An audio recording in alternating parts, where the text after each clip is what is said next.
There is a number that dealerships have trained you to fear. It sits on the odometer of every used vehicle listed on Facebook Marketplace, every Craigslist post, every auction lot. The number is 200,000 miles. Salesmen have told you this number means the vehicle is done, worn out, a financial liability waiting to happen.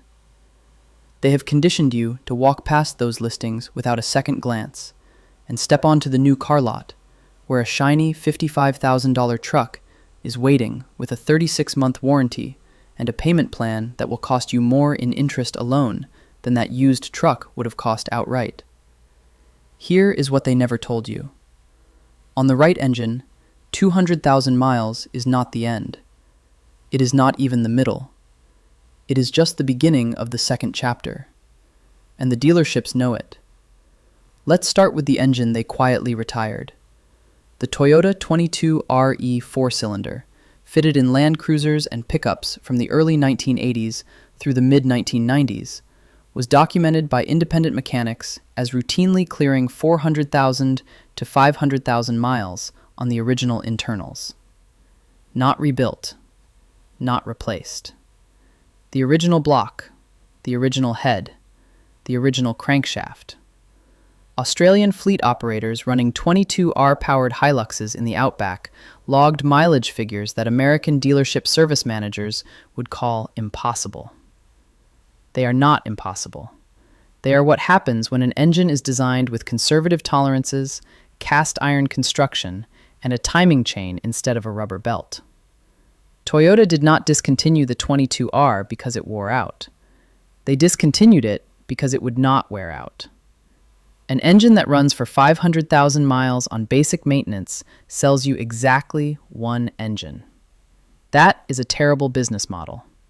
The replacement engines that arrived in the late 1990s and early 2000s introduced aluminum components, interference-fit timing systems, and variable valve timing solenoids that require clean oil, or they sludge within 60,000 miles.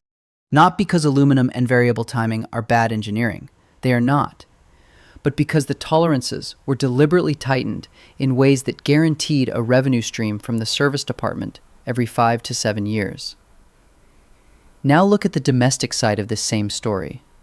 The Ford 300 cubic inch inline six, fitted in F-Series trucks from 1965 through 1996, has a documented history in fleet and industrial applications that is almost unbelievable. UPS delivery trucks ran this engine. Airport ground vehicles ran this engine. Industrial generators ran this engine around the clock for decades. The reason is simple. The 300 inline six produces its torque at extremely low RPM, a diesel-style power curve in a gasoline engine. That means the internal components are never under serious stress during normal operation. The engine is always loafing. A Ford mechanic who has rebuilt dozens of these engines will tell you the same thing.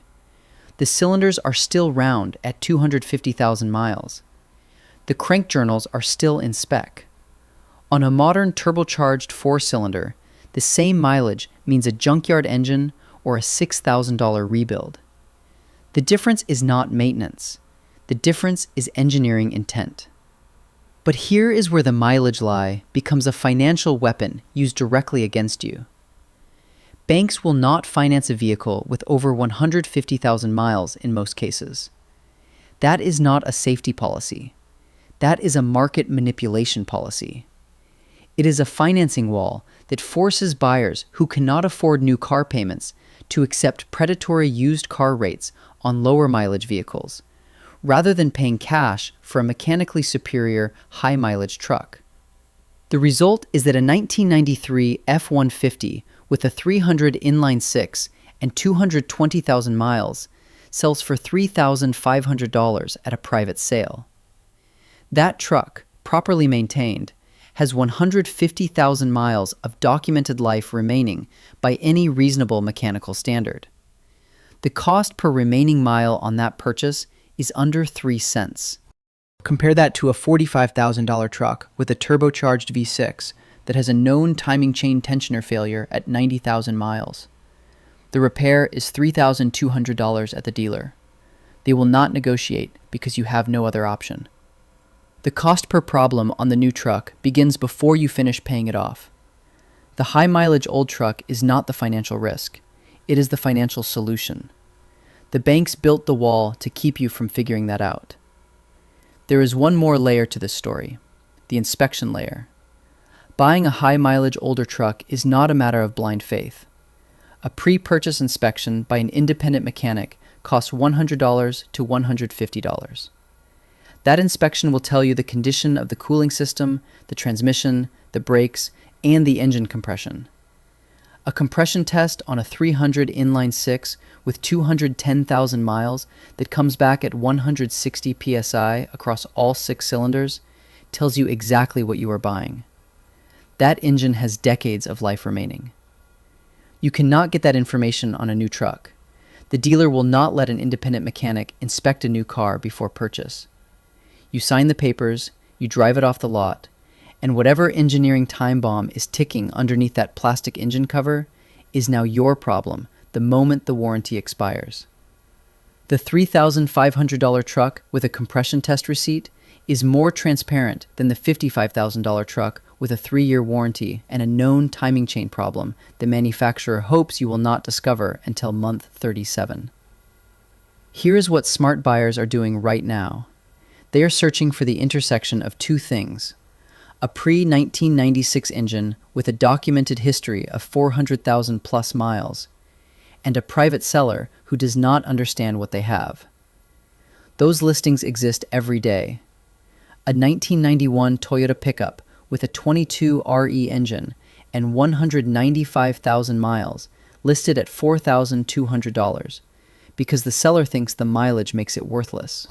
A 1995 F-150 with the 300 inline-six and 230,000 miles, priced at $3,800, because it does not have Bluetooth or backup cameras. These are not worn-out trucks. These are the trucks that the dealership model depends on you not buying. Here's the question we want to leave you with.